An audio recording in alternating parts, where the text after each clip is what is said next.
Mesdames et messieurs, bonsoir. Je vous remercie beaucoup d'être ici présents. On a un petit problème technique de lourdeur de fichiers qui passe d'une machine à une autre, donc tout va bien se passer. Donc Virginie est partie chercher le nécessaire. Donc peut-être vous présenter Yuen, qui est docteur en aménagement d'espace et urbanisme et qui co-dirige la licence, le master et le doctorat à Hanoï d'architecture. Donc on est ravis de l'accueillir ici dans notre école et c'est peut-être la première étape d'un partenariat, en tout cas d'accueil d'enseignants vietnamiens dans notre école qui sera une sorte d'inauguration à plus d'échanges de part et d'autre des méridiens. Voilà, tu dis un petit mot, Yuen? Merci beaucoup, Luc. Bonjour à tous et à toutes. Et, je suis très ravie d'être ici avec vous. Et d'abord, je tiens à remercier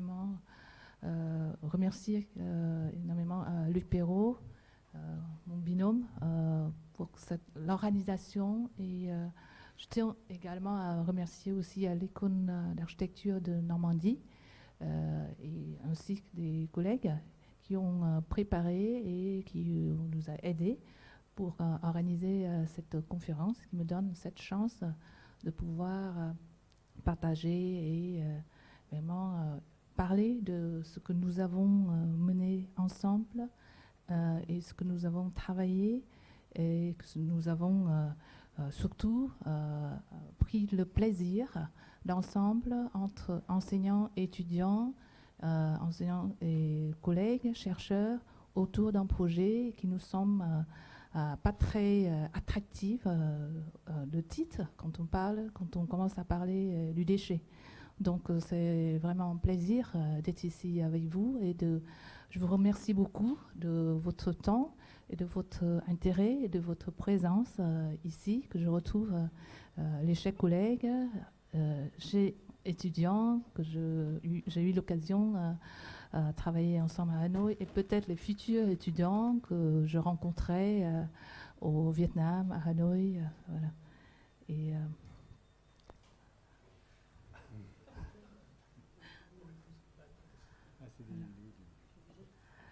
peut-être pour gagner du temps, je vais pas... Donc, un petit problème technique de lourdeur du fichier. Donc oui, ce que disait Yuen sur l'idée du déchet, c'est qu'en fait, au Vietnam, dans les années 70, on est à la sortie de la guerre, donc on est dans ce qu'on appelle une économie de guerre. Donc l'idée effectivement, c'est même pas de recycler les déchets, mais c'est-à-dire de trouver dans tout ce qui entoure la société vietnamienne, c'est de trouver les ressources pour pouvoir fabriquer le vital et le nécessaire. Donc je dirais que dès le début, la question du déchet ne s'est pas posée comme elle se pose chez nous. Ce n'est pas du rebut, c'est plutôt à l'intérieur de ces ordures, de ces détritus, comment trouver de la ressource. C'était ça l'enjeu. Et bien évidemment, tout ça se fonde sur des individus, des personnes, qui ici s'appellent les Dong Nhat, sont en général des femmes qui circulent en tout cas dans Hanoï, à vélo, et qui se baladent dans toutes les petites ruelles en ayant une sorte de chanson pour à la fois signifier qu'elles sont en train de passer, mais aussi pour signifier ce qu'elles vont ramasser. Donc chaque chanson, il y a des chansons pour le plastique, il y a des chansons pour le métal, il y a des chansons pour le papier. Voilà, tout est... On est content aussi parce que...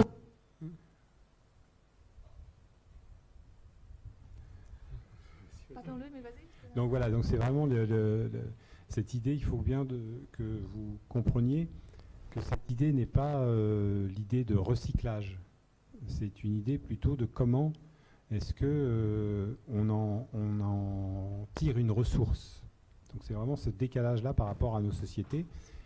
Et la différence aussi, c'est que ces déchets rentrent dans un circuit économique, puisque chaque famille, chaque individu vend ses déchets à ses dongnates.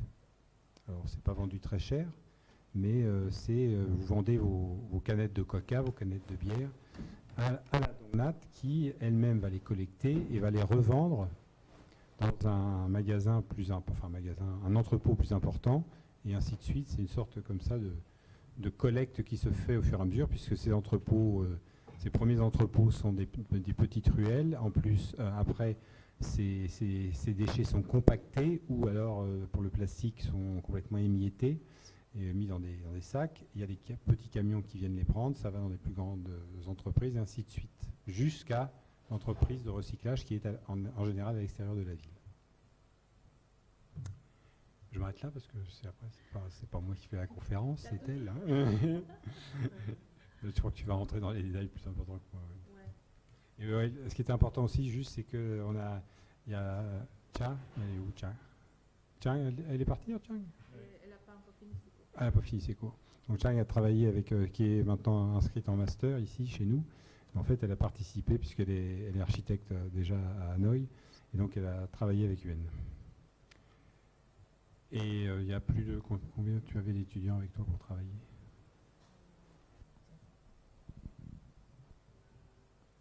Il me semble que je vais bientôt... Donc, pour gagner un peu du temps, comme j'avais prévu au départ,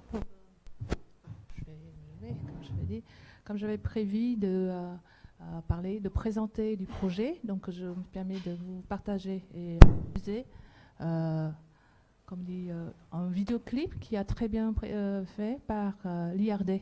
Parce que ce projet sur le déchet de recyclable a été initié par une chercheure de l'IRD avec moi-même à partir d'une rencontre par hasard. Et puis, on se dit, on va travailler ensemble, on monte, on cherche ensemble. Et donc, cette vidéoclip nous raconte un peu le début qui a été fait au démarrage de ce projet. Et je vais vous expliquer par la suite comment nous avons travaillé, qu'est-ce qu'on a compris et jusque-là, qu'est-ce que ça devient utile notre recherche.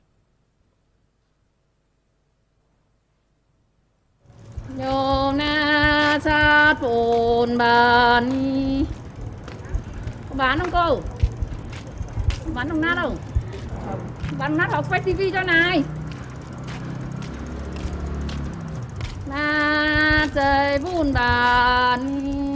Quand on entend la voix, c'était la joie. C'est le moment où on peut amener les plastiques, les canettes ou bien les cartons, les papiers pour revendre, pour vendre. Et ça, pour nous, c'est vraiment la joie pour des enfants. En même temps, mes parents sont très contents aussi parce que ça dégage la maison.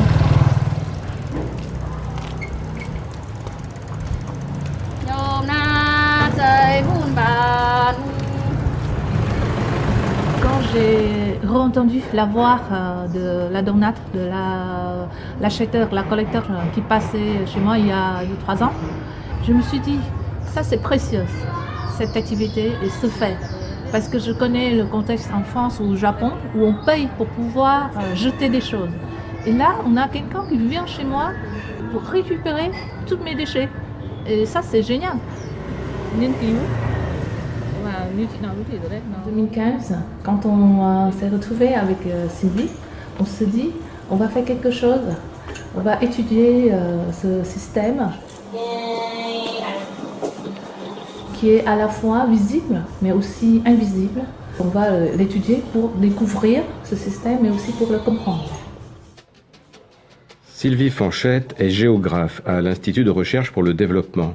Pendant plusieurs années, elle a sillonné les environs de Hanoï et de Bac Ninh pour étudier l'évolution des villages de métiers et leur adaptation à l'ouverture économique et à la mondialisation. Des villages où parfois depuis plus de 1000 ans existe une activité artisanale.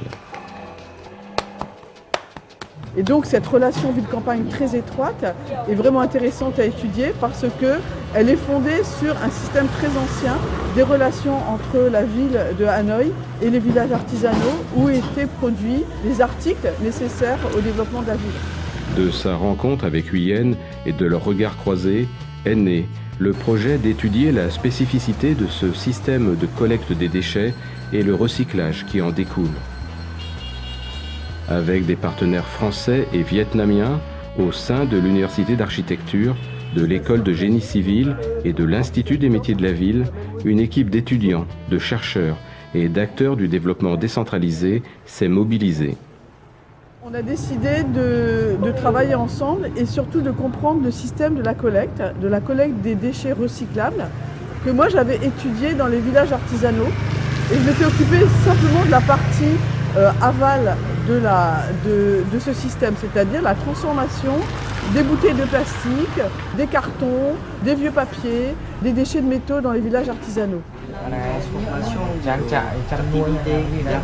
Donc c'est juste 2 personnes ou 5 personnes? 5 entreprises. 5 entreprises. On a vu qu'il y a des ateliers de transformation du plastique. Donc c'est un peu comme une zone informelle. La collecte des déchets par les Dongnat, leur entreposage dans les bails et le recyclage dans les villages sont des activités informelles. Cependant, 20% des déchets collectés dans la ville de Hanoï leur reviendraient.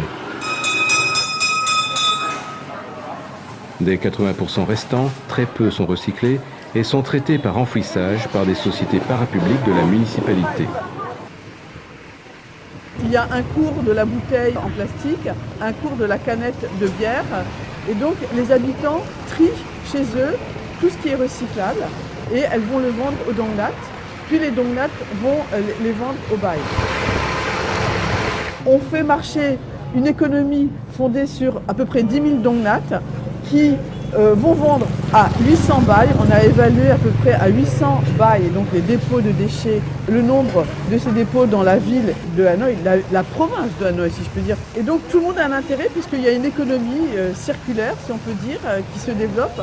Avec l'augmentation de la consommation du papier, du carton, des objets métalliques et du plastique, très souvent à usage unique, des ateliers de recyclage se multiplient. Des activités bien plus rentables que certaines activités traditionnelles, mais aussi bien plus polluantes. Notre objectif de recherche, premièrement, c'est d'étudier ce système qui est vulnérable pour voir s'il va disparaître ou il peut exister avec l'évolution de la ville, avec la métropolisation. Voilà. Deuxièmement, c'est est-ce que ça peut être un modèle avec tous ces points positifs. À travers ce projet, nous avons pu mobiliser 350 étudiants de tous niveaux, de niveau licence, de niveau master et du doctorat. Et chaque étudiant devait faire un exercice de terrain, c'est-à-dire localiser, faire des dessins des bails, demander un certain nombre de questions aux propriétaires de bail, leur spécificité, depuis combien de temps ils sont installés dans ce site, de faire un premier travail de tri de bail qui accepterait qu'on puisse travailler avec eux et faire des enquêtes un peu plus longues sur leur origine, sur leur itinéraire de vie. Et cela nous permettrait de trouver des terrains d'études pour des masters et des étudiants en master ou en doctorat pour arriver à comprendre un petit peu le caractère un peu plus social de ces activités, rentrer plus dans le détail économique. Et troisièmement, on voudrait développer l'approche territoriale et humaine parce que grâce à ça, nous avons créé des confiances, nous avons pu comprendre ce système qui est complexe par ses contacts humains directs avec les acteurs de ce système. La qualité des échanges avec des acteurs représentatifs de la collecte et du recyclage est fondamentale pour comprendre avec justesse l'organisation du recyclage des matériaux. Ce jour-là, nous retrouvons Sylvie dans un village où l'activité traditionnelle cède la place au recyclage industriel.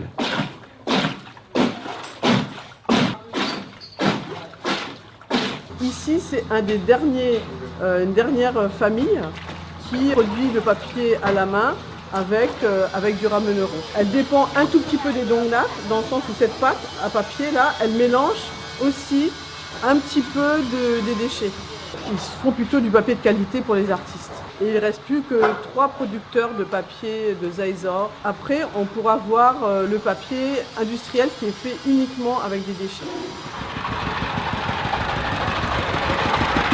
Avant, les gens qui étaient dans cette entreprise, ils faisaient du papier Zor, comme ça, comme ce qu'on a vu tout à l'heure.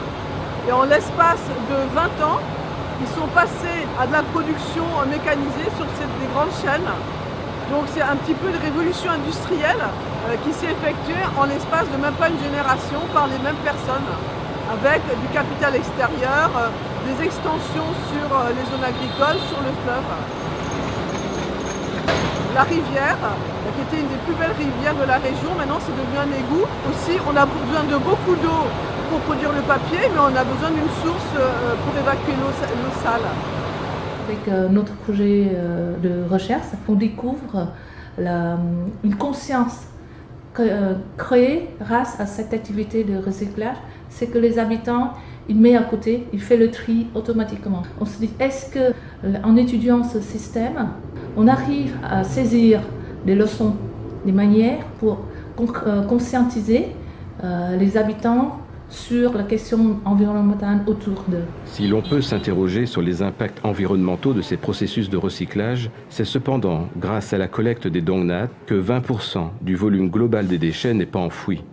Un long travail reste à faire en partenariat avec les collectivités locales et les entrepreneurs pour comprendre comment améliorer les conditions de production dans les villages artisanaux. L'enjeu de ces recherches est de prendre en compte les potentialités de ce système innovant, de ces activités informelles, grandement créatrices d'emplois pour les populations rurales et qui modèrent la production de déchets.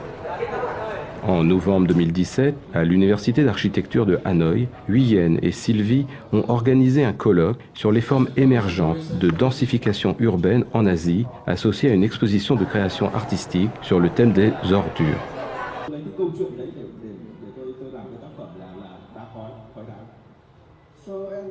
Un événement qui aura permis aux étudiants et enseignants de l'université et de la jeune équipe associée à l'IRD, créée quelques mois plus tôt, de rencontrer des scientifiques d'Asie et d'Europe spécialisés dans l'urbanisme et le traitement des déchets. Et nous pensons que, pareil, en rapport avec les donats, avec tous les gens qu'on connaît, c'est en échange. On les apprend des choses, mais eux, ils nous apprennent aussi des choses. Donc finalement, tous les deux, on évolue par rapport à notre connaissance, par rapport à notre compréhension. Et c'est un rapport gagnant-gagnant.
Nous venons de regarder les explications du projet dès le départ, quand nous avons commencé notre projet.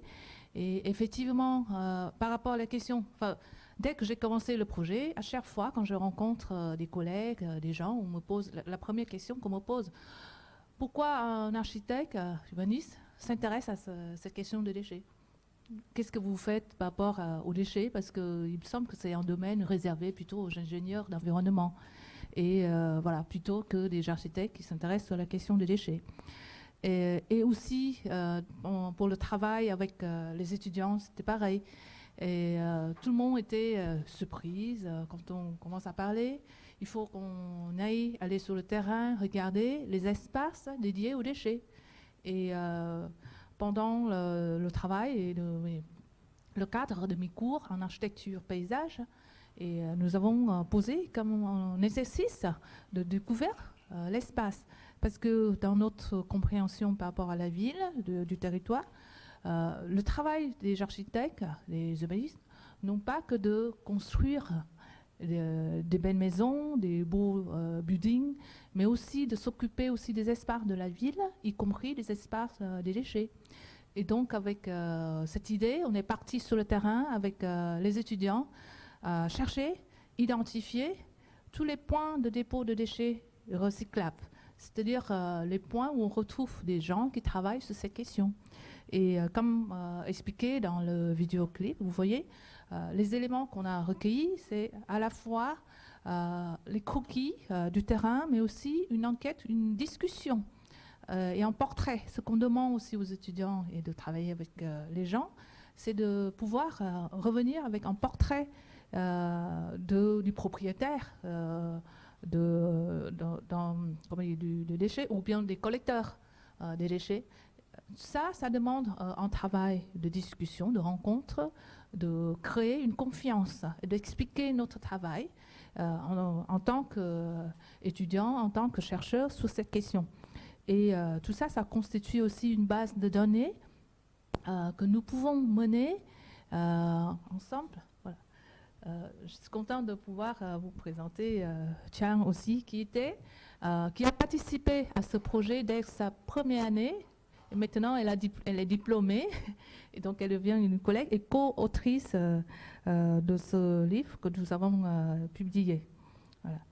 Et là, les architectes, les urbanistes trouvent sa place dans cette recherche et des réflexions qui permettent à comprendre toutes ces questions complexes.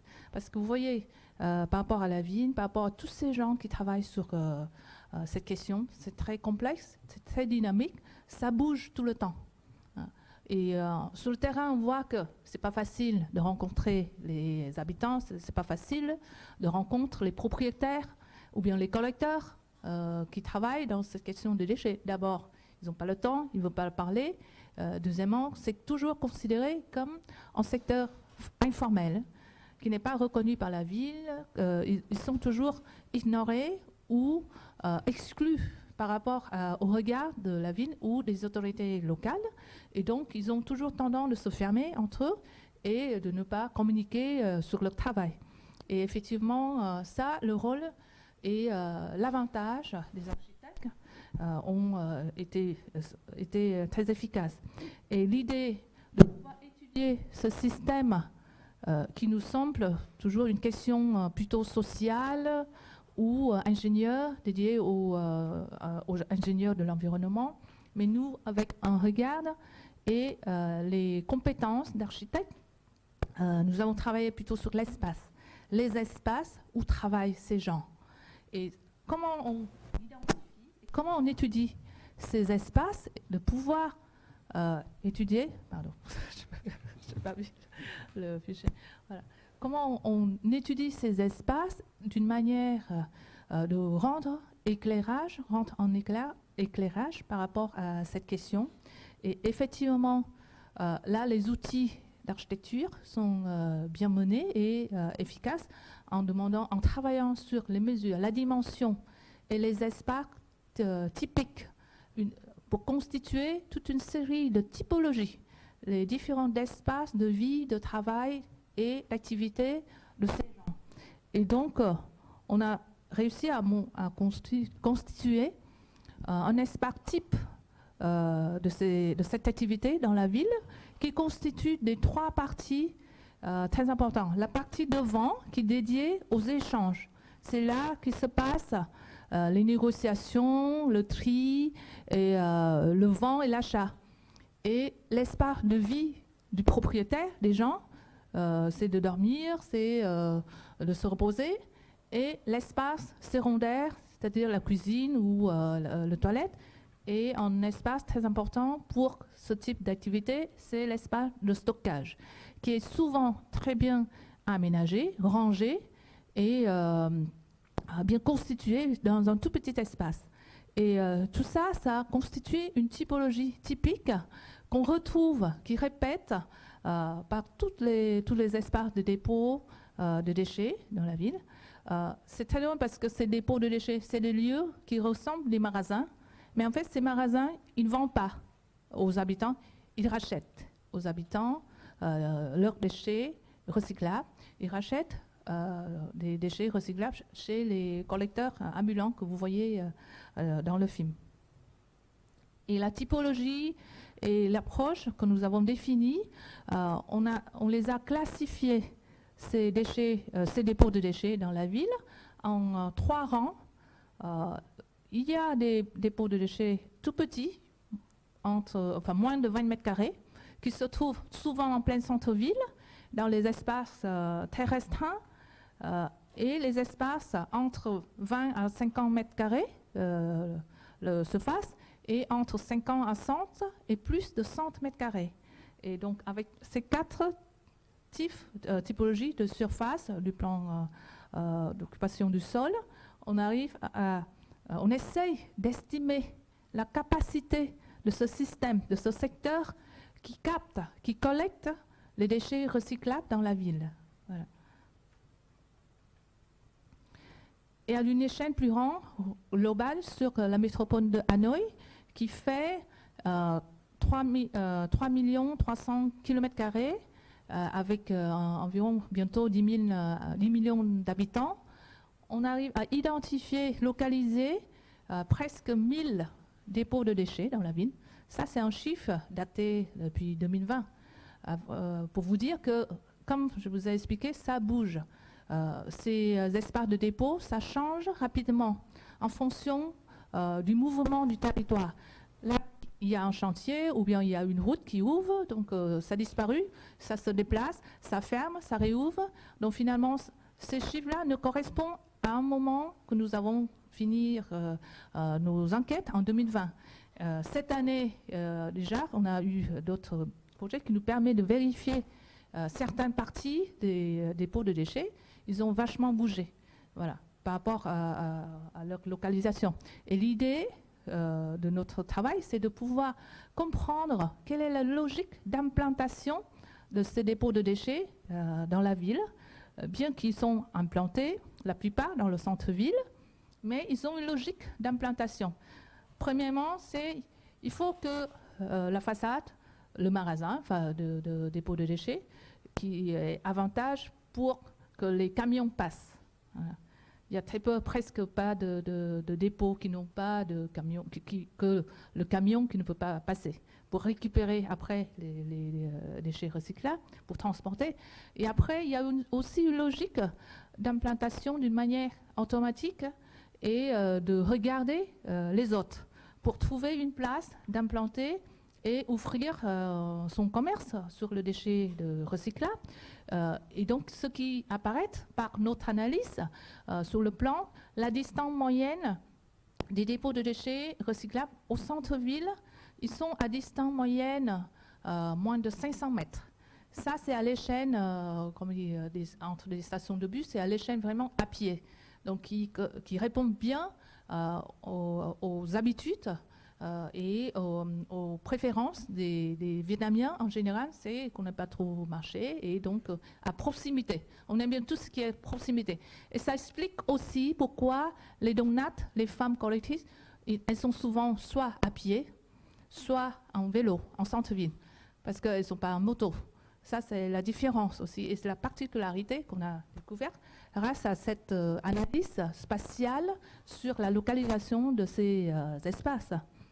Et souvent, ils se trouvent dans un endroit très dense. Une autre raison qu'on a compris, c'est parce que dans ces endroits, il y a beaucoup de déchets. Il y a beaucoup de déchets recyclables. Donc il y a beaucoup de ressources pour eux qui permettent de bien fonctionner, de bien tourner leur activité. D'autres approches qu'on a pu développer par rapport à ce projet, c'est en travaillant avec les sociologues, anthropologues et d'autres collègues qui nous ouvrent aussi des idées, des réflexions, d'aller chercher dans l'histoire et aussi d'aller chercher dans la terminologie le sens du mot donat. Vous voyez, donat en vietnamien, si on traduit mot à mot, ça veut dire les cuirs débrisés. Et ce mot donat, ça change à chaque lieu, à chaque personne qu'on rencontre Et on a plusieurs mots qui signifient cette activité. Et à chaque fois, ça revient à soit un nom d'un matériau, soit, voilà, souvent c'est un nom matériau d'un déchet recyclable. Par exemple, ici, on a Dongnat, cuir débrisé, ou Satvot, le ferraille, qui est utilisé comme le panneau d'affichage de ces dépôts de déchets recyclables, ou Feli, ce sont les matériaux usés, jetés, ou récemment, c'est le mot Nyom qui signifie aluminium et plastique, qui sont des nouveaux déchets qui apparaissent de plus en plus dans les villes du Vietnam. Et dans le sud, c'est plutôt les vechai, ça veut dire le verre, le mot verre emprunté, et bouteille, voilà, qui a été beaucoup collecté, ramassé à l'époque.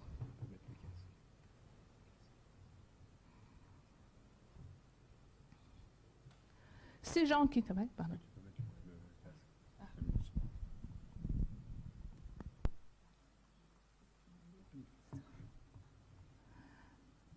Voilà. Donc c'est bon.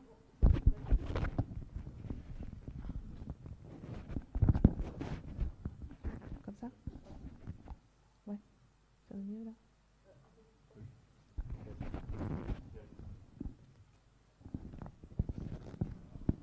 C'est pas très... Ça risque de tomber.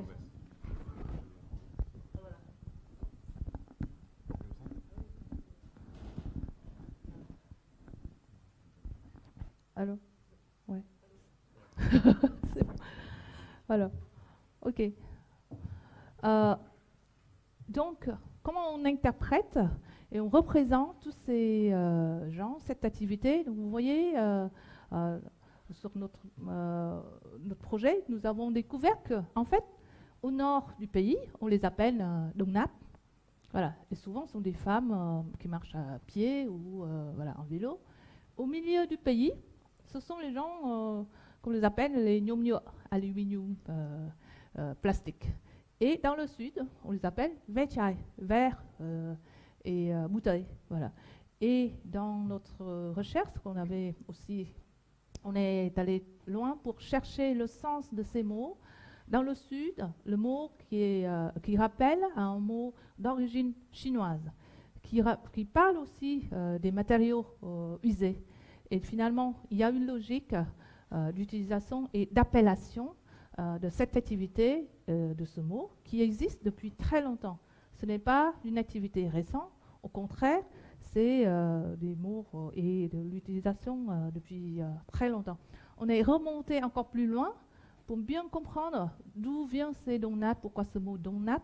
Et en fait, le mot Dongnat est d'origine d'une activité d'un village qui est vers l'ouest de Hanoï, pas trop loin, à un village de métiers traditionnels qui travaille sur le bronze, les sculptures de bronze et de cuir.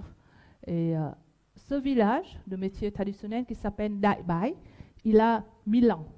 Ils ont débuté, travaillé, c'était réputé, c'est un village de métiers artisanaux traditionnels qui existe depuis 1000 ans. Et le village où on trouve des traces et des articles qui parlent encore de ce métier, où les habitants dans ce village sont encore très fiers de débuter ce métier de Dongnat. C'est un village qui s'appelle Nom, qui est à 13 km par rapport au village d'artisans de bronze. Ce sont les paysans, ce sont les gens qui travaillent sur l'agriculture. Par contre, entre les saisons, quand ils sont libres, ils n'ont pas d'activité, pour gagner plus d'argent, ils commencent à circuler dans la région, ramasser, acheter chez les habitants les cuirs débrisés pour revendre à ce village de métiers traditionnels qui travaillent sur le cuir. D'autant plus que pendant la guerre et après la guerre, où les matériaux sont devenus très rares et difficiles à en avoir, cette activité, elle repousse encore plus. Et donc, c'est là que nous avons compris et nous croyons que c'est le lieu qui débute cette activité. Une autre hypothèse par rapport à notre recherche, c'est le village, ici vous voyez la photo, qui recycle les plumes de volailles. À l'époque, dans la ville de Hanoï, les habitants qui commencent leur vie, leur mode de vie citadin, mais ils maintiennent encore beaucoup d'activités d'élevage agricole dans leurs immeubles. Moi, j'avais témoigné aussi de mon enfant. Dans mon immeuble collectif, il y a des gens qui élèvent les cochons et le volaille. Enfin, chez moi aussi, nous avons des volailles. Et on les tue à la maison. Et il y a des gens, des collectrices ambulants comme ça, qui chantent dans la rue et qui nous rachètent ces plumes de volaille pour amener dans ce village qui est maintenant à l'intérieur de la ville de Hanoï, qui continue toujours cette activité de recyclage de plumes de volaille pour fabriquer des oreillers et des couettes de plumes. Et tout ça, et ici, ce village, cette activité a été appelée dongnat. Long, ça veut dire plume. Dongnat, on rajoute le mot, signifie l'activité de collecte les déchets recyclables. Et ça, ce sont nos hypothèses de compréhension, l'origine de cette activité qui est depuis très longtemps, comme dit Luc, par rapport maintenant les tendances qu'on essaye de convaincre les habitants que le déchet sont les ressources. Mais chez nous, il nous semble que les déchets recyclables ont déjà une valeur reconnue, commercialisée et appropriée par la population. Et surtout par ce secteur qui est considéré informel par rapport au pays. Quelles sont leurs places actuellement par rapport au système pour vous mieux situer leur place et leur rôle par rapport au chemin des déchets dans la ville? Ici, vous voyez, on a un schéma où vous allez voir d'un côté, dans cette colonne, on a ce qu'on appelle des sources de déchets, le lieu de génère des déchets, c'est-à-dire les maisons, les magasins, le marché, l'habitat rural, l'habitat urbain, les immeubles, l'école, les bureaux, les usines, les hôpitaux, etc. Et on voit aussi dans ce schéma les deux secteurs, formels et informels, qui collectent les déchets de la ville de Hanoï. Et dans le secteur qui considère informel, on voit, il y a les dongnats, il y a avec plusieurs images, des gens qui représentent, qui travaillent dans cette activité, les gens qui chantent dans la rue et qui viennent frapper la porte des habitants pour acheter des déchets recyclables, et les gens qui ramassent, enfin qui achètent pas, mais qui fouillent les poubelles pour récupérer les déchets recyclables. Et en bas, le secteur formel, qui collecte par les éboueurs que vous avez vus dans le film, et leur chemin qui mène par la suite. Les dongnats amènent les déchets vers les magasins, enfin les dépôts de déchets qu'on avait vus tout à l'heure, et ensuite qui sera transporté ou racheté et revendre après dans les villages de déchets recyclables où ils recyclent les matériaux. Et voilà le chemin et le correspondant des activités informelles à côté des activités formelles sur le chemin des déchets dans la ville de Hanoï. Une autre manière pour mieux représenter, vous voyez le chemin actuel, pour vous visualiser mieux le chemin des déchets formels. Les habitants, ils déposent leurs déchets dans un endroit et ensuite, ces déchets seront ramassés par les éboueurs sur des points de collecte plus grands et ensuite collectés par les camions qui ramènent dans les décharges au nord de la ville d'Hanoï. Chaque jour, il y a environ 700 camions comme ça qui amènent les déchets enfouis dans la décharge au nord de la ville d'Hanoï, ce qui revient à 6500 tonnes par jour de déchets enfouis pour la ville de Hanoï. À côté, les dongnats qui reviennent chercher et collecter et acheter les déchets recyclables qui revendent dans les dépôts de déchets dans le dépôt de déchets dans la ville et ensuite recyclés dans les villages de recyclage. Pour l'instant, on a 3 grands pôles de recyclage à côté de la ville de Hanoï. C'est un pôle de recyclage du métal, un pôle de recyclage du papier que vous avez vu dans le vidéoclip et un pôle de recyclage du plastique. Donc ce sont les 3 grands pôles qui ramassent, qui centralisent les déchets recyclables et qui sont, où les déchets recyclables sont recyclés plus ou moins informels. Parce que là, ça pose vraiment un problème pour le traitement des déchets recyclables. Parce que là, la façon, vous voyez, de travailler, ces villages sont vraiment souvent manuels ou bien très peu mécanisés et ça pose de forts problèmes de pollution. Et comment on les interprète, une question et un système aussi complexe, en tant qu'architecte et futur architecte, on se prend du plaisir pour représenter, raconter l'histoire d'une manière, ce qu'on avait compris et saisir. Et là, bon, on a l'autrice de ce dessin qui est là avec nous, voilà, on se prend plaisir pour vraiment raconter, simplifier l'histoire pour que tout le monde puisse comprendre et accéder à visualiser et aussi rendre visible cette question qui nous semble très complexe dans la vie, qui n'est pas forcément compréhensible pour les gens qui ne connaissent pas le contexte. Et aussi les habitants de Hanoï, parce que tout le monde était souvent étonné. Qu'est-ce qu'on fait et pourquoi ces Dungnat ce ne sont pas des gens importants et pourquoi on doit s'intéresser à ça. Et donc notre idée, c'est aussi de rendre visible ce système, ces acteurs de ce secteur, leur rôle, leur position et leur capacité. Pour mieux comprendre leur capacité, on se dit, peut-être il existe qu'à Hanoï ce secteur, cette activité. Et donc on a développé la méthodologie d'enquête et de travailler sur les autres villes du Vietnam dans le cadre d'autres projets qui sont soutenus aussi par un fonds FSPI, le cadre du projet Compost, qui est récemment cité parmi les projets les plus embelliques en 2020. Et là, on a mené nos approches, notre capacité de travailler sur le terrain, d'enquêter et de cartographier ce secteur dans les 5 autres villes du nord au sud. Donc Hanoï, Vinh, Da Nang, Nha Trang, Buôn Mê Thuột et Ho Chi Minh Vinh. Ce sont les villes chefs-lieux qui représentaient des régions différentes du pays.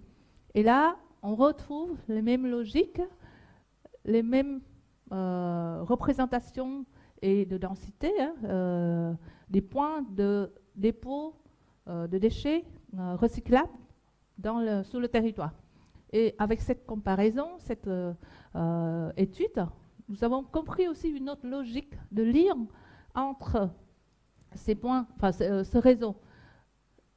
Au sud, à Ho Chi Minh Vinh, on retrouve aussi des gens venant du nord qui amènent l'activité, qui créent ces commerces, mais qui finalement travaillaient toujours avec leur réseau natal. Et Hanoï est toujours le pôle de recyclage, à côté d'Hanoï, Bắc Ninh, qui est le nord, qui est toujours le pôle de recyclage le plus important, où le plastique, une partie de papier, remonte aussi pour être recyclé ici, à côté d'Hanoï, dans les villages que vous avez vus tout à l'heure dans le vidéoclip.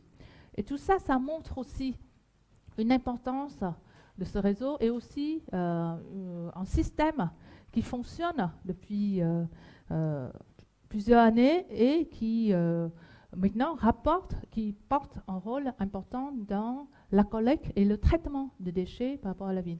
Et notre étude, avec l'étude sur la capacité de surface et la capacité de recueil, de collecte de déchets recyclables, montre que ce n'est pas 20% comme on avait comme on avait pris comme hypothèse au départ, mais ils arrivent à collecter jusqu'à 30%. C'est-à-dire, chaque jour, pour la ville de Hanoï, ce réseau collecte environ plus de 2000 tonnes de déchets recyclables. C'est-à-dire qu'il y a 2000 tonnes de moins qui devraient être enfouies dans les décharges de la ville. Et ça montre aussi un rôle très important de ce secteur qui est effectivement par rapport à l'échelle du pays, qui collecte 90% de déchets recyclables du pays. Et ces gens-là sont présentés dans les villes avec un nombre des collecteurs, des collectrices. Par rapport à Hanoï, par exemple, on estime qu'il y a environ 10 000 donates, collecteurs, collectrices qui travaillent dans la ville. Et tout ça, ce secteur fait partie d'une nécessité de l'État de réfléchir comment, si on veut évoluer, on veut avancer sur le traitement du futur des déchets pour la ville, de prendre en compte l'existant de ce secteur. Et effectivement, le projet de recherche, on a abouti après 4 ans de travail avec plusieurs possibilités de communiquer de recherche, et on ne s'arrête pas tout simplement à ces produits de recherche purement, c'est-à-dire des publications, des communications scientifiques, mais aussi à la possibilité de rendre en opérationnel les résultats de recherche. Et effectivement, c'est là qu'on a trouvé notre place par rapport à la dynamique du pays, où on vient de promulguer la nouvelle loi de l'environnement du pays qui sera mise en vigueur à partir du 1er janvier 2024 sur les réglementations de responsabilité étendue des producteurs. Donc vous voyez, pour simplifier, vous comprenez, les producteurs maintenant, les grands producteurs qui vendent leurs produits au Vietnam maintenant doivent être responsables aussi de la collecte et du recyclage avec un pourcentage défini par l'État. Donc c'est-à-dire qu'il doit s'intéresser à ceux qui collectent et ceux qui recyclent maintenant dans le pays pour pouvoir aider au traitement d'une manière correcte de ces déchets. Donc finalement, cette réglementation concerne et influence fortement sur ce système de collecte et de recyclage actuel. Et nous, de notre côté, grâce à notre recherche, notre étude, qui a pu éclairer le rôle et la capacité et les gens qui travaillent dans ce secteur vis-à-vis, auprès des décideurs, des politiques, des gens qui, du ministère de l'Environnement, mais aussi de la ville d'Hanoï, qui sont en train de préparer des nouvelles actions sur la mise en place de cette loi de responsabilité étendue des producteurs. D'autre part, on est en train d'essayer, la loi est déjà promulguée, d'essayer sur la politique de facturer par la quantité de déchets de la ville. C'est-à-dire, en tant que consommateur, en tant qu'habitant, si vous générez plus de déchets, vous allez payer plus. Et donc, pour pouvoir mettre en place cette politique, il faut vraiment avoir la connaissance sur le chemin des déchets et comment les déchets sont ramassés, traités avec des différents manières et différents secteurs, différents acteurs qui participent à cette activité. Et effectivement, on voit aussi, par rapport à ce secteur qui est considéré et pour l'instant totalement informel, et leurs activités ont déjà des potentialités d'être modernisées, d'être traçabilité, d'être regroupées par leur solidarité, mais aussi par leur capacité, sans avoir besoin de soutien étatique. Voilà. Par exemple, ici, on a un magasin de déchets qui a une facture et aussi des groupes sur les réseaux sociaux. C'est quand un marché en ligne sur ces déchets de recyclage. Et tout ça, ça donne une perspective. Et en tant que, encore une fois, architecte urbaniste, nous avons pu injecter, mais aussi présenter les intentions, les idées dans le futur, parce que notre position, enfin notre rêve entre guillemets, c'est de pouvoir reconnaître cette activité, mais aussi d'appuyer sur ce qui existe.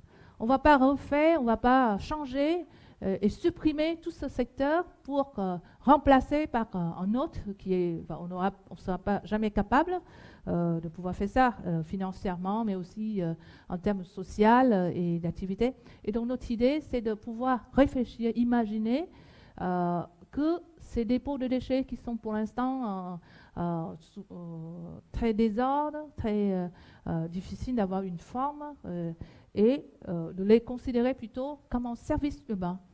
Comme un service, c'est comme des petits magasins 24 sur 7 jours, et là, de les intégrer, encourager, et nous, en tant qu'architectes, on peut très bien réfléchir sur l'architecture des prototypes pour pouvoir implanter ou bien favoriser, aider ces gens pour pouvoir exercer mieux leur activité et mieux servir à la ville.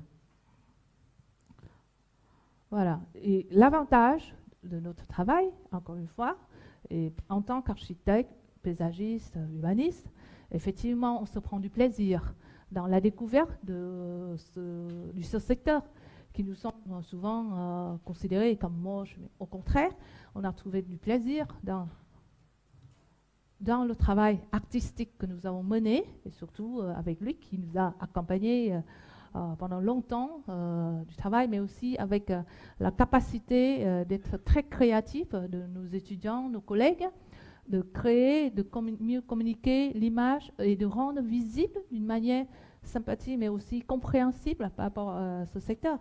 Et là, par exemple, c'est un atelier, une expo, nous avons fait sur le portrait des gens qui travaillent dans ce secteur, des collectrices des déchets recyclables.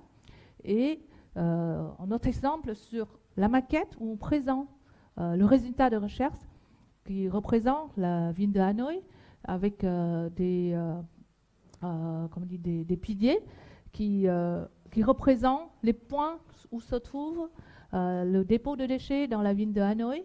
Et là, la hauteur correspond à l'âge, c'est-à-dire l'année de création, le temps d'existence de ces dépôts de déchets, où on voit une variété et un changement par rapport à des endroits différents, et aussi les trois rangs zones venant, le lieu de provenance des propriétaires de ces magasins. Pour nous, les Vietnamiens, ce point-là est très important de savoir les provenances de ces acteurs, parce que c'est là qui relie les gens. La question du pays natal ou d'origine est très forte pour chaque Vietnamien. On a même sur notre carte d'identité ce qui marque notre pays natal ou bien voilà, d'origine, même de nos ancêtres, hein, pas de notre génération, jusqu'à où on peut remonter. Et ça crée un lien très fort, un lien social et un lien et une capacité d'être solidaire dans ce secteur qui est toujours considéré informel. Et c'est là qu'on a découvert, on essaye de représenter les résultats de recherche d'une manière intéressante, compréhensible, surtout au public. Voilà. L'expo a été itinérée et se fait pas seulement à l'université, mais aussi à la citadelle de Hanoï, où encore une fois, on présente le résultat de recherche pour mise en éclairage l'activité de ce réseau.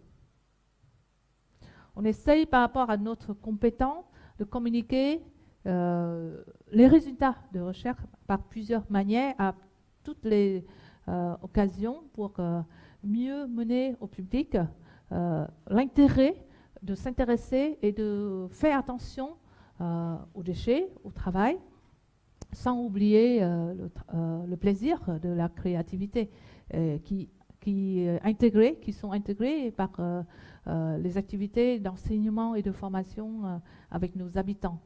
Et les ateliers de créativité sur des livres, sur des cartes postales, sur des slogans, sur des choses, et aussi pour la BD qui est présent.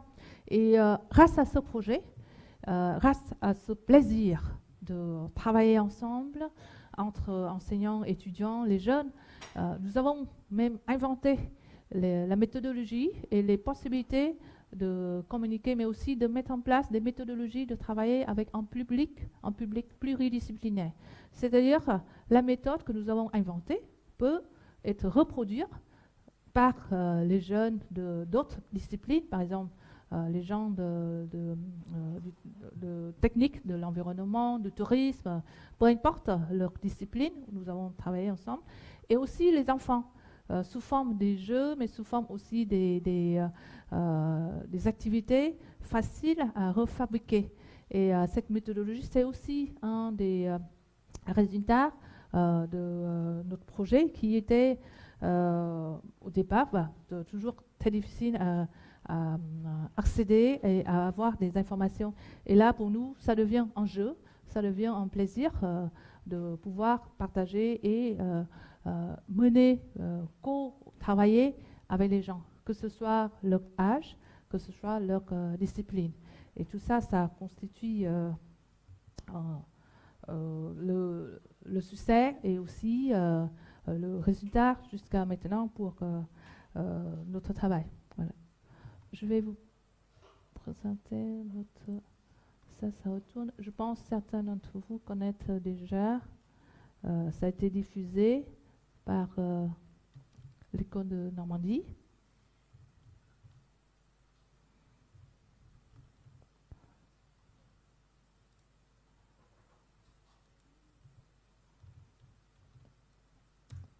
Notre activité que nous avons menée.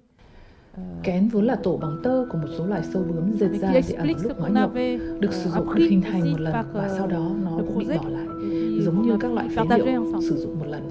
Vậy chúng ta có thể làm gì với phế liệu? Làm thế nào để biến phế liệu thành những vật liệu mới, tạo cho phế liệu những giá trị mới? Làm thế nào để thay đổi nhận thức của thế hệ trẻ, hạn chế văn hóa tiêu thụ, hạn chế rác thải? Và sinh viên kiến trúc, những người có tài năng, trí óc, kỹ mỹ thuật có thể làm gì được với phế liệu, có thể làm gì được với rác?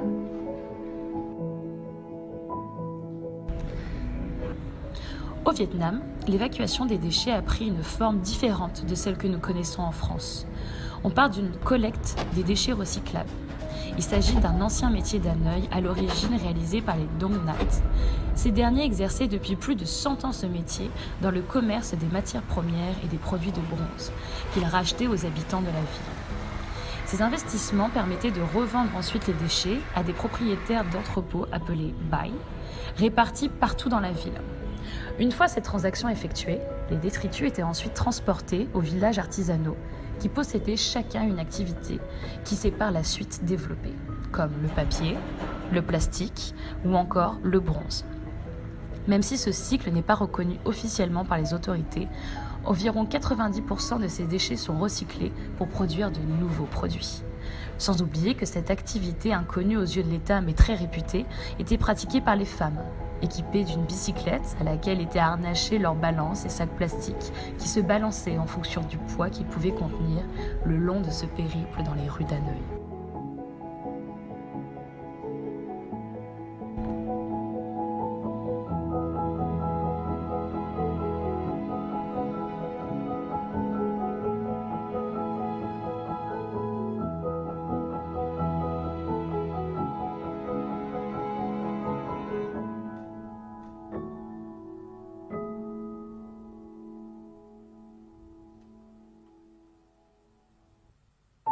Trong khuôn khổ dự án nghiên cứu về thu gom và tái chế rác ở Hà Nội được tài trợ bởi Viện Nghiên cứu vì sự phát triển Pháp IRD và Tổ chức Đại học Pháp ngữ AUF, chủ trì bởi nhóm nghiên cứu GIE Recycle Việt với 3 giảng viên là Luc Perrault, Nguyễn Thái Huyền và Ngô Minh Vũ đã cùng với hơn 50 sinh viên Việt Pháp thuộc Viện Đào tạo và Hợp tác Quốc tế Trường Đại học Kiến trúc Hà Nội thiết kế và xây dựng ngôi nhà kén.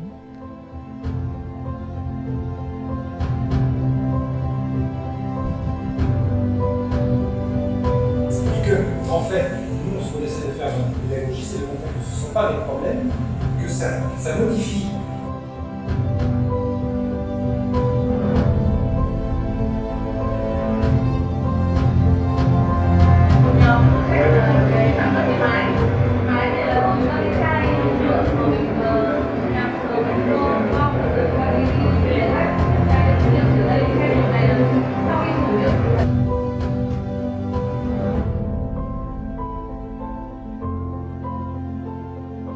La maison recyclée s'est concrétisée avec une première étape pour découvrir ces matières premières dans les bails.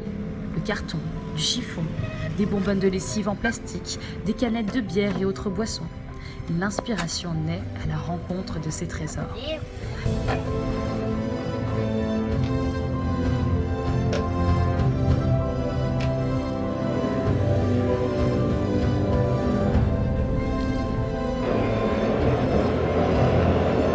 Les caissettes en plastique ajourées deviendront les murs de la maison.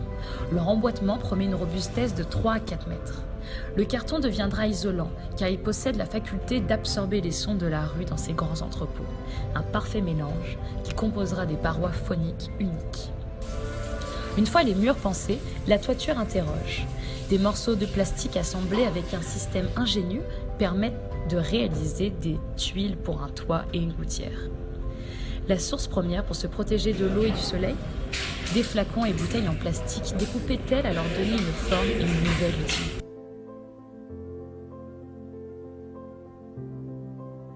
Une dernière étape achève le processus, un atelier couture, mis en place pour transformer des sacs de grains en ombrières. La maison est alors protégée des pluies et s'adapte aux pays humides.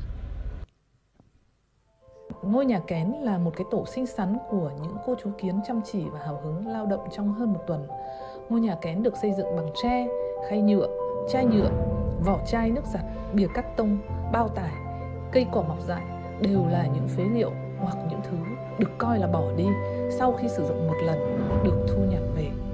Dưới bàn tay và trí óc của những cô chú kiến ham học hỏi, đầy sáng tạo, những thứ đồ bỏ đi vụt tỏa sáng, được tái sinh, trở thành vật liệu xây dựng, vật dụng trang trí, thành một ngôi nhà có vườn xinh xắn. Ngôi nhà được thiết kế bằng nhiều đơn vị nhỏ để có thể tháo lắp, di chuyển, tái lắp dựng dễ dàng. Sự kết hợp giữa dự án nghiên cứu ứng dụng với chương trình đào tạo đã mang lại cho các sinh viên những trải nghiệm chân thực về nghề nghiệp, nắm bắt được quá trình từ thiết kế đến thi công công trình, đặc biệt là vận dụng và rèn luyện tư duy sáng tạo khi tìm tòi từ những vật liệu được coi là bỏ đi, hình thành tinh thần đoàn kết, kỹ năng làm việc nhóm giữa các sinh viên tham gia từ năm thứ nhất tới năm thứ 5. Pas besoin de mots, le langage est alors corporel et instinctif entre Vietnamiens et Français.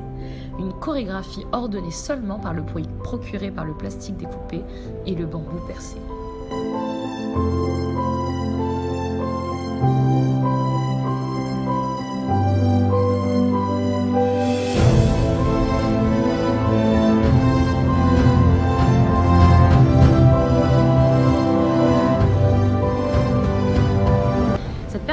Créative et concrète a fait surgir de nombreux sentiments et bienfaits. Mais celui qui retient avant tout est l'échange culturel. Il n'est pas question de grammaire, si ce n'est que quelques mots primordiaux au processus.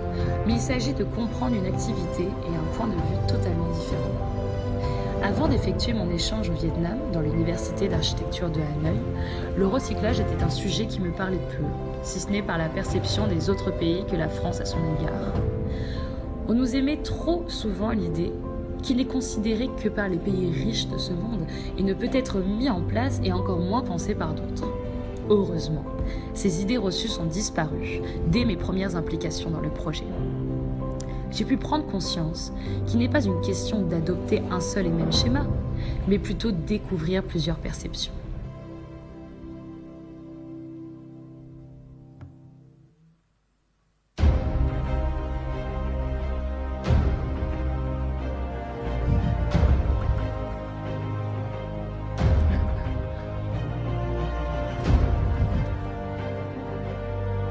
Những bài học rút ra từ cuộc trải nghiệm đầy sáng tạo này đó là có những món đồ bỏ đi nếu được sắp xếp, tái tạo lại có thể có những giá trị mới.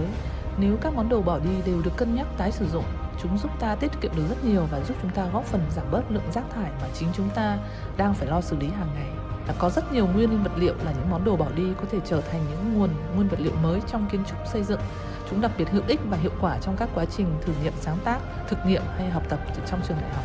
Một công trình kiến trúc, một dự án trong thực tế khi triển khai không giống như lúc chúng ta dự kiến ban đầu. Luôn có những tình huống đột biến đòi hỏi chúng ta phải biết ứng biến, linh hoạt, phải hết sức sáng tạo. Và cuối cùng, dự án là một quá trình trải nghiệm đầy thú vị với những vất vả khó khăn nhưng lại tràn ngập niềm vui và những khám phá thú vị từ góc nhìn của hai nền văn hóa Pháp-Việt. Tiếng nói chung giúp chúng tôi vượt qua rào cản ngôn ngữ là những bản vẽ, là quá trình trao đổi trực tiếp lao động sáng tạo cùng nhau.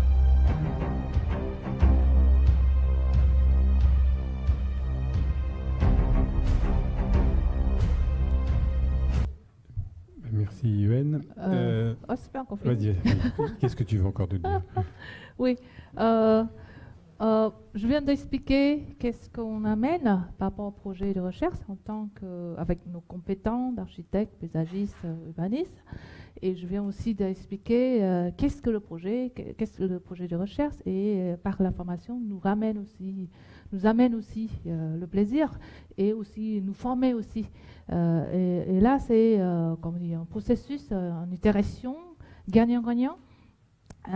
Et par ce projet, nous avons appris, vous voyez, toutes ces réalisations, y compris la vidéo, là, ça a été réalisé par nous, par nos enseignants, nos étudiants, y compris la narrative.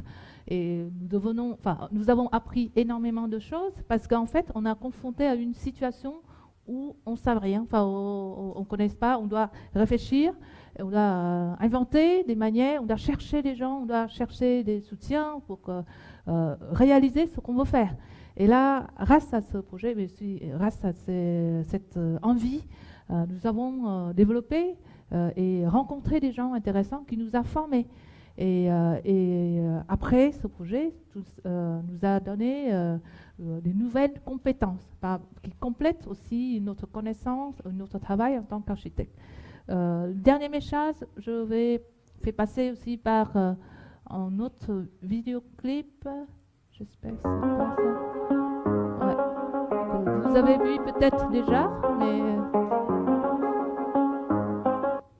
Attends. Comment on fait pour en plein écran? Ça y est.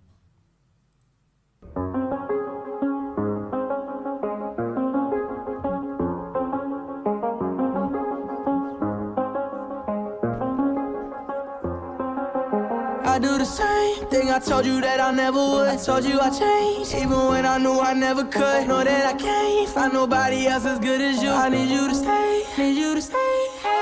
I get drunk, wake up, I'm wasted still. I realize the time that I wasted here. I feel like you can't feel the way I feel. I'll be fucked up if you can't be right here.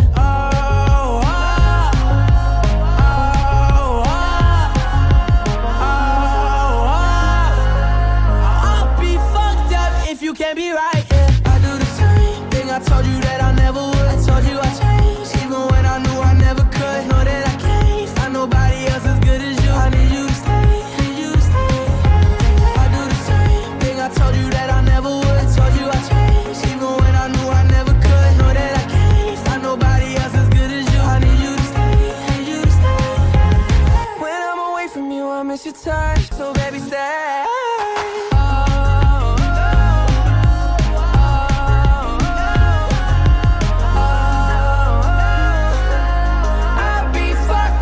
You can't be right here. I do the same thing I told you that I never would. I told you I changed, even when I knew I never could. Know that I can't find nobody else as good as you. I need you to stay, need you to stay. Yeah. I do the same thing I told you that I never would. I told you I changed, even when I knew I never could. Know that I can't find nobody else as good as you. I need you to stay, need you to stay.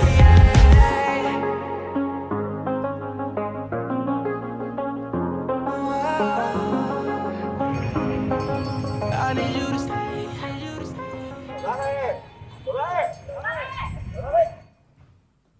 Voilà, je termine par cette image et le dernier message, c'est que notre compétence actuellement par rapport à notre métier, notre travail, je reviens à la philosophie de la filière architecture paysage, enfin architecture que nous avons menée au Vietnam, c'est l'architecte et l'humain du terrain.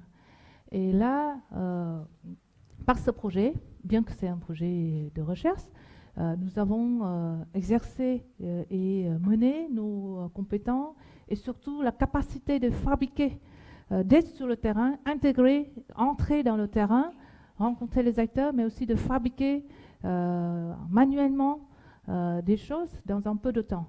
Et toute cette expérience, nous souhaitons continuer menée, portée, et par l'aventure que nous avons continué et menée avec votre école et les autres écoles d'architecture de France.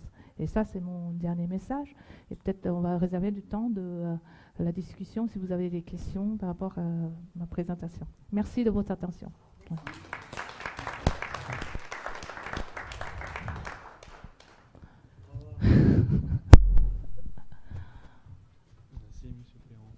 Merci Yuen de toutes les explications. Ça fait énormément réfléchir sur plein de choses, d'autant plus que l'espace public européen et français est totalement aseptisé. Donc on voit pas toutes ces, quand on voit toutes ces images. Moi je connais un tout petit peu Hanoï et moi j'étais fasciné par ce qui se passe en permanence sur l'espace public.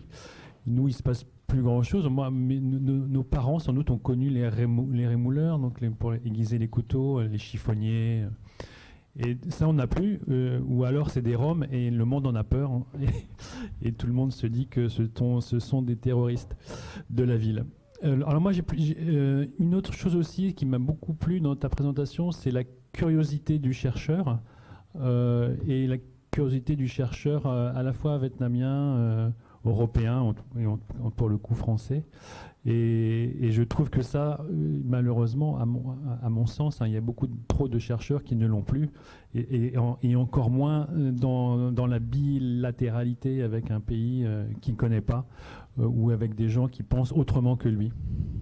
Et ça, c'est très bien de le souligner en permanence.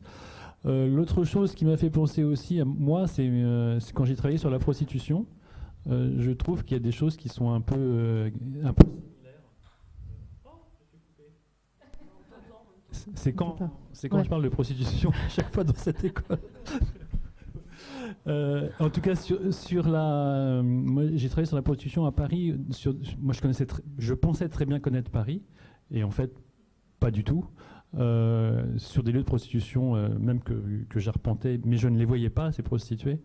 Et elles étaient pourtant là. Et donc, il y a tout un aspect aussi territorialisante, aussi négociation avec, en l'occurrence, le client.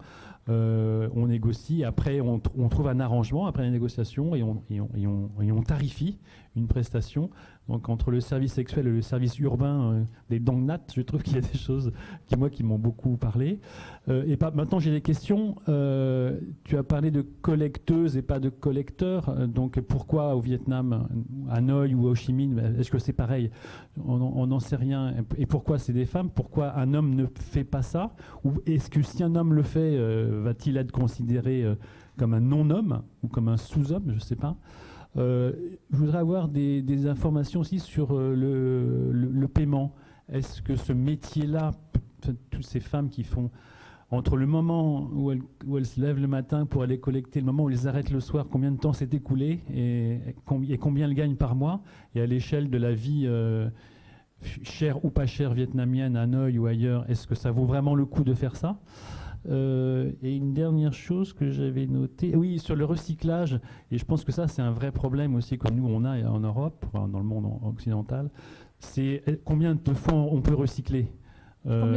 Combien de fois on peut recycler un objet, que ce soit de la ferraille, du plastique? Y a-t-il des possibilités de recycler au moins 2 fois, voire davantage? Et est-ce qu'on a les moyens, est-ce que les Vietnamiens ont les moyens d'avoir des machines? Parce qu'on voit les machines que vous utilisez, elles ne semblent pas hyper modernes, et cependant elles ont l'air très efficaces. Donc, tu as un tas de questions, de commentaires. Tu choisis ce que tu veux pour la réponse. Ouais. Merci Bruno. Je note les questions. La première question par rapport aux collecteurs collectrices. Effectivement, ce qu'on voit sur le terrain, la plupart des collectrices sont des femmes. Par contre, voilà, vous voyez dans le secteur, déjà, moi je suppose, c'est mon hypothèse, hein, elles ont une belle foi. Mon hypothèse, elles ont une belle voix que les hommes. Deuxièmement, c'est que, en fait, les hommes, ils y sont, hein. Ils sont derrière, ils sont dans les points de dépôt de déchets ils participent au travail plus lourd de transportation, de porter des choses, mais les femmes, déjà, il y a un avantage de communication, de négociation, et souvent dans la tradition vietnamienne, dans l'espace rural, c'est toujours les femmes qui tiennent la famille en termes de commerce. C'est les femmes qui font les commerces. Et on a vu des histoires traditionnelles qui racontent sur des lettrés, des gens, des hommes, qui font un niveau jusqu'à du doctorat, qui a été nourri, s'occupé par sa femme, qui va au marché, qui produit, enfin qui élève des volailles ou bien qui plante des légumes et qui va faire du commerce au marché pour gagner de l'argent, pour nourrir son mari, pour étudier. Lui, il étudiait. Bon, ça c'est dans la tradition. Mais cette tradition, de mon point de vue, est encore très représente dans la vie quotidienne, dans les espaces ruraux au Vietnam. Et c'est aussi une évidence, une habitude que les femmes qui ont une facilité dans le commerce pour la négociation et pour l'achat et pour le vent. Et après, les hommes sont toujours là aussi. Qui sont aussi copropriétaires avec sa femme, leur femme, qui tient plutôt les dépôts de déchets recyclables. Et récemment, on rencontre aussi des collecteurs hommes. C'est beaucoup plus comme les minorités par rapport aux femmes. Par contre, eux, ils ont un moteur en radio qui chante parfois par voix homme, et ils achètent plutôt les électroménageurs. Par rapport aux femmes qui ramassent tout, voilà. Moi, de mon point de vue, je suppose que les femmes ont plus de patience et puis c'est considéré que c'est le travail plus léger pour qui est plus adapté aux femmes qu'aux hommes de faire ça. Et d'autre côté, donc, une autre hypothèse aussi, c'est mon point de vue, les hommes vietnamiens sont, enfin surtout ceux qui de la partie rurale, sont assez matures. Et donc, ils acceptent parfois, ils n'acceptent pas ce travail qu'ils considèrent un peu mal vu et puis voilà, pas facile à faire. Donc là, c'est mes hypothèses de réponse et ma compréhension. Et la deuxième question, c'est sur combien de fois on peut recycler. Effectivement, ma réponse sera je ne sais pas. Par contre, ce qu'on a vu, ce qu'on a témoigné, surtout dans la question de plastique, par exemple, ou bien du métal, comme cette activité est travaillée d'une manière manuelle et artisan. Vu que la loi, le contrôle comme dit, des réglementaires n'est pas très bien serré, donc ils recyclent autant qu'ils peuvent. Et une autre question pour expliquer que ce réseau fonctionne très efficace, parce qu'ils acceptent tout type de déchets. À côté des usines de recyclage de plastique, par exemple, qui n'acceptent que des déchets propres, du plastique propre, bien nettoyé, bien, comment dire, avec des qualités, plus de qualité pour recycler. Là, dans les villages de plastique, ils acceptent tout, y compris les déchets ramassés, fouillés à partir des décharges. Et donc ça, voilà, on ne peut pas dire combien de fois, mais autant qu'il peut, il recycle. Oui. Voilà. J'espère que mes réponses arrivent à répondre un peu. Ouais. Le salaire. Ah, le salaire, oui. J'allais dire, oui, c'est pas pour faire l'appui, mais il y a dedans. Non, mais je vais laisser ça à la bibliothèque, mais pour expliquer que pour l'instant, les collectrices ambulantes, les femmes qui font ce travail, d'après notre enquête, en fait, c'est très varié, aléatoire. Mais en moyenne, 6 millions de dons par mois, ce qui correspond à environ 250 € par mois. C'est pas beaucoup, enfin, par rapport ici, mais c'est acceptable parce que ça, c'est un travail saisonnier. Et c'est pas, voilà, ces femmes-là, elles habitent dans leur pays natal, et sa famille, leur maison, à Nam Dinh, qui est à 180 km de Hanoï. Elle vient à Hanoï pour faire ce métier quand elle veut, quand elle peut, quand elle le souhaite. Et bon, souvent, mais par contre, c'est perduré. elles font ce métier, enfin ce travail, ce qui peut être 30 ans, 20 ans, et de génération de mères aux filles. Voilà. Par contre, c'est un travail saisonnier. Entre-temps, elle rentre pour récolter du riz dans son pays natal et à la campagne, et elle revient pour gagner de l'argent en plus. Voilà. Et voilà, ce qui explique aussi leur liberté. Enfin, elles aiment cette liberté parce qu'on leur pose la question pourquoi vous ne souhaitez pas trouver un travail en tant qu'ouvrier ou bien quelque chose qui est beaucoup plus rentable. Mais non, elle préfère cette liberté de travail quand elle veut, quand elle peut. Voilà. Et la plupart des gens sont comme ça. Et surtout, elles sont aussi dans le réseau. C'est-à-dire qu'une femme, collectrice, elle connaît tous les points de dépôt parce que souvent, ce sont des gens venant du même village, venant de même province. Elle connaît même leur maison à la campagne. Donc il y a une solidarité, une confiance qui se crée entre eux. Et c'est aussi un plaisir de tourner, de travailler dans ce métier. Et je pense qu'elle se trouve aussi de plaisir. Et parfois, elle peut retomber sur, c'est pas une fortune, mais là, elle peut rencontrer un bureau qui vend les papiers de l'année. Et là, ça donne un coût supplémentaire. Et elles aiment bien ça. Voilà. Enfin, et ça arrive, c'est souvent quand elles travaillent sur un quartier. Voilà. Est-ce qu'il y a d'autres questions? Oui. Attends, je t'en bouge pas. Quelles sont les représentations qu'on a autour de ce type de métier? Est-ce que ce sont des métiers qui sont à la fois mal vus, mais aussi un petit peu bien acceptés? On a l'impression qu'ils sont donc ils sont invisibles. En même temps, je sais pas, c'est les femmes qu'on met en avant. Il y a des chants. Quelles sont les représentations qu'au Vietnam on peut avoir du déchet et déjà du déchet peut-être pas comme oui. En fait, la perception de cette activité et à ces gens, c'est, comme dit, c'est varié d'un acteur à l'autre. Actuellement, cette activité par rapport aux habitants, c'est un peu ignoré dans la vie quotidienne parce qu'on considère que c'est évident, c'est quelqu'un qui travaille en tant qu'habitant. On ne fait pas trop attention. On s'intéresse à eux quand on a des déchets à vendre, à revendre. Par contre, nous, en tant qu'habitants, surtout moi-même en particulier, j'ai très considéré cette activité. Par rapport aux autres habitants, voilà, c'était pas trop.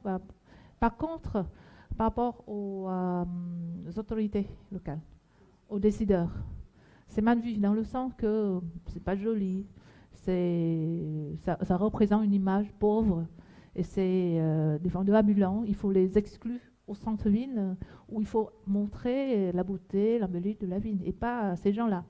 Et voilà, donc je disais, les idées reçues, c'est plutôt au niveau des autorités locales qui gèrent le territoire.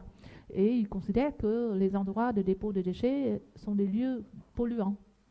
Parce que c'est moche, c'est du désordre, c'est pas... voilà. En plus, ces gens-là sont dans le travail temporaire. Et donc, à la fois, il y a, comme on dit, un contradictoire dans le sens que on considère que c'est un travail temporaire, ça va disparaître, donc on ignore, on ne fait pas attention à ça. Et d'un autre côté, voilà, il y a parfois des politiques, ou bien quand il y a un accident ou quelque chose qui arrive, on se dit, bon, là, c'est pas joli, c'est pas bien, il faut l'exclure. Certaines villes, surtout Nha Trang, où nous avons enquêté, ils ont déjà établi un projet d'exclure totalement ce réseau hors de la ville, hors l'espace urbain, de les mettre dans le banlieue. Et moi, personnellement, je pense que c'est une erreur. Parce que par rapport à Hanoï, bon, on n'est pas à ce niveau-là, mais ça dépend, enfin, c'est assez varié d'un endroit à l'autre et entre un acteur à l'autre. En ce moment, ce secteur est très intéressé par le ministère, par les producteurs, par les gens qui commencent à avoir, qui doivent bientôt avoir la responsabilité sur la collecte et le recyclage, d'avoir une connaissance de ce secteur, de ces gens, de ces activités. Voilà. Donc ils sont plus attentionnés par le public. Donc ça explique aussi notre travail ne s'arrête pas à ce projet de recherche, mais on continue. On accompagne et on est dans un autre projet de consultation, de recherche, pour continuer à avancer dans la compréhension et dans les possibilités de co-travailler avec ce secteur. Voilà.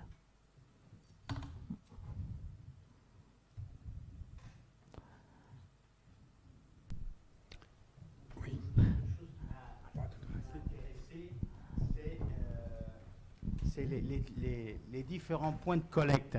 C'est-à-dire que nous, en fin de compte, si on fait un rapprochement ici, on a l'impression que le fait d'avoir des lieux, on accepte le déchet dans la ville, en fin de compte, alors que nous, en fin de compte, on le met à l'écart.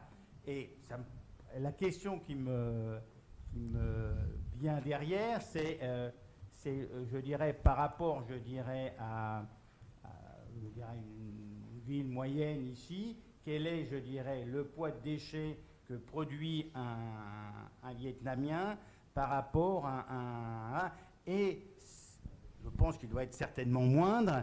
Et qu'est-ce que l'on peut attendre si le poids, je dirais, augmente, je dirais, qu'est-ce qui peut en devenir de ces lieux dans la ville?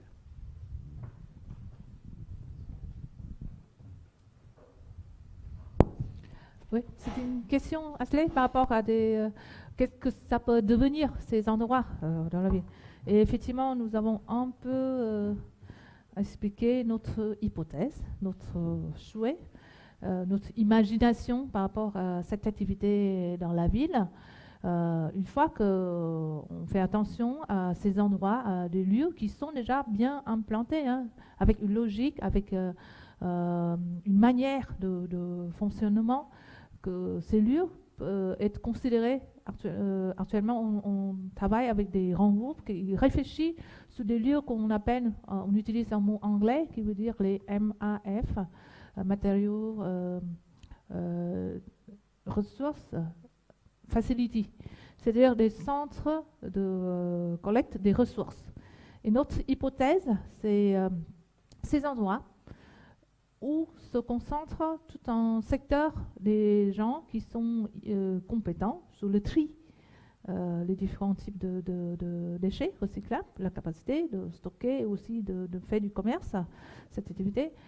Si on peut être éventuellement voir sur le rajout d'activités ou bien la valorisation de leurs compétences dans ce secteur, à la fois pour partager les compétences de tri, mais aussi de les former pour mieux maintenir l'endroit ou bien construire un prototype ou bien des modèles pour pouvoir servir un signe de service urbain qui peut devenir un service urbain, cette activité.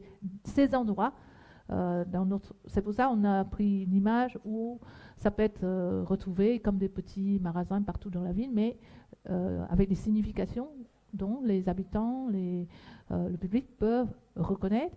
Et puis, ça conscientise les habitants de trier chez eux et de apporter leurs déchets recyclables.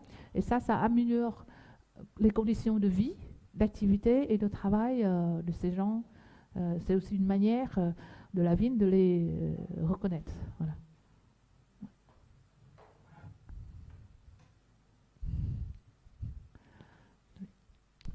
Peut-être pour compléter ce que dit Yuen, c'est qu'en fait, le travail qui a été mené ici, on est à la limite d'un truc bizarre.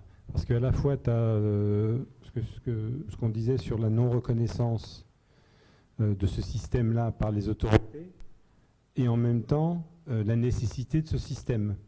Donc, on se retrouve, le chercheur là se retrouve coincé entre deux mondes, parce que soit tu fais tout un travail d'analyse scientifique que tu étais, et tu justifies le travail. Et donc face à des arguments scientifiques, c'est difficile de dire que ça n'existe pas. Mais en même temps, si tu dis que ça existe, tu risques de modifier l'équilibre de ce système qui est informel. Donc on est dans une espèce d'entre-deux, et comme l'a dit Yuen, on aime beaucoup ce travail de recherche-action, où on est sur le terrain avec les gens, et on travaille avec eux, et on leur propose des solutions, et on discute avec eux. Mais à un moment donné, rendre les choses trop visibles font que tout à coup, on rentre dans des politiques de REP, là, par exemple, c'est que les producteurs deviennent responsables des déchets qu'ils produisent. Donc les Dongnats sont contents parce qu'ils récupèrent des déchets, mais il y a de l'argent qui va arriver aussi. Donc cet argent-là, comment on va le répartir, la clé de répartition de tout ça. Et là, ce que ne dit pas UN, c'est qu'elle se retrouve dans des paradoxes, parce que tu es consulté par le ministère pour établir des lois qui tout à coup peuvent venir mettre en péril, ce que tu pointes, le système qui est en place et qui fonctionne. Donc on est, mais en même temps, ça s'appelle la vie, quoi. C'est cette tension entre, je dirais, une institutionnalisation et puis une réalité de terrain, et comment on arrive à jouer là-dessus. Et peut-être que l'enseignant chercheur en recherche-action, il est peut-être dans cette belle articulation-là. Voilà, si je puis me permettre.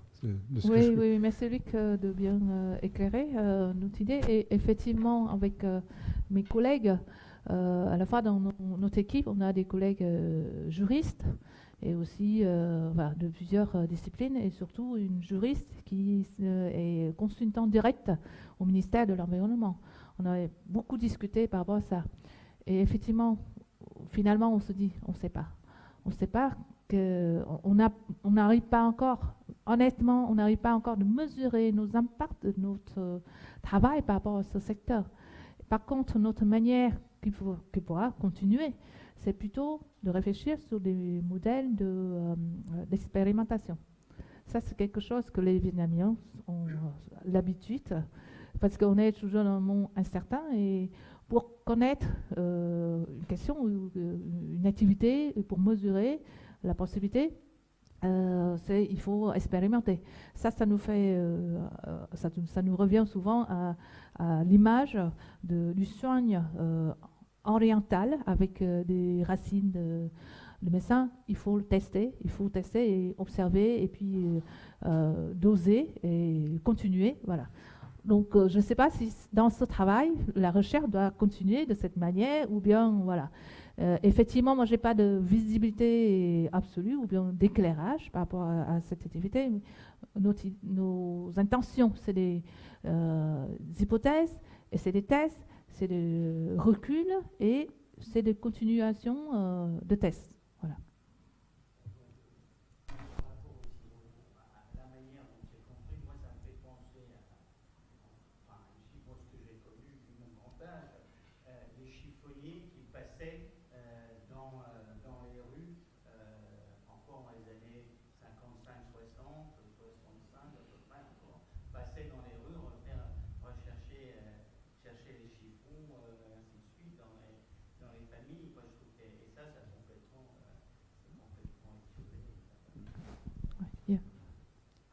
On va peut-être s'arrêter là.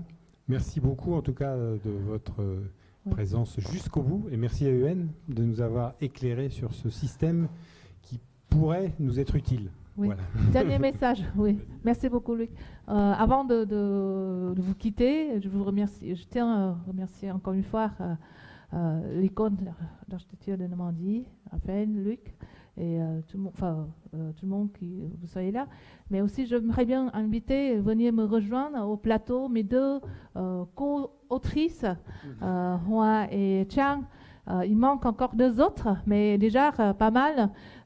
J'aimerais bien vous présenter aussi Hoa, qui est chercheur, qui vient du Japon, me rejoint, et voilà, je suis très fière de pouvoir les avoir ici avec moi dans ce beau projet que nous avons beaucoup travaillé et prend beaucoup de plaisir ensemble. Voilà.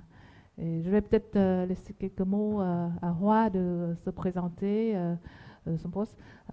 Sorry si c'est anglophone, elle est anglophone, so she speak in English. Yeah. Yes. Please introduce yourselves and thank you very much for being here with us. Yeah. Well, good afternoon, everyone. So I'm Hwa Nguyen. So I'm from Japan. So now I'm working for the Institute of Global Environment Strategy in Japan. So thank you, Nguyen and Luke, to give me a chance to be here. So yeah, and especially thanks to Nguyen, our super team leader, to give me a chance to join these very interesting projects. And you know, recycle is also very important for the environment protections. And as I'm living in Japan, so recycling activity is well done, is doing great in Japan. So in these projects, besides joining this team to understand and to research the recycle activities in Hanoi, I in this book I share some experience the recycle activities in Japan in general and also in Kyoto, the city where I live. In this, so if you are interested, so please read this book. And once again, so thank you very much, Nguyen and our team, and also all of you to be here to listen to our sharing our research. Thank you very much. Thank you. Merci beaucoup, Hwa. Et Chang, vous connaissez, voilà, qui est actuellement étudiante en Master 1 à l'ENSA de Normandie, que j'espère elle va devenir aussi ma collègue enseignant à l'université. Déjà, elle est architecte diplômée, architecte paysagiste, diplômée de Hanoï, et puis elle est là pour continuer ses études, et pour mieux maîtriser la langue, mais aussi les activités. Et Chang a participé activement à plusieurs publications, mais aussi qui était un des bras forts pour moi pour les différentes activités. Et j'espère pendant son cursus ici, elle peut continuer à valoriser ses compétences, mais aussi de mieux partager ses compétences avec ses amis, ses collègues. Merci beaucoup, Chang. C'est un grand plaisir d'être avec moi, d'être tout le long du cursus. Thank you, Hwa. Thank you, Luc. Merci beaucoup. Merci beaucoup à vous tous. Okay.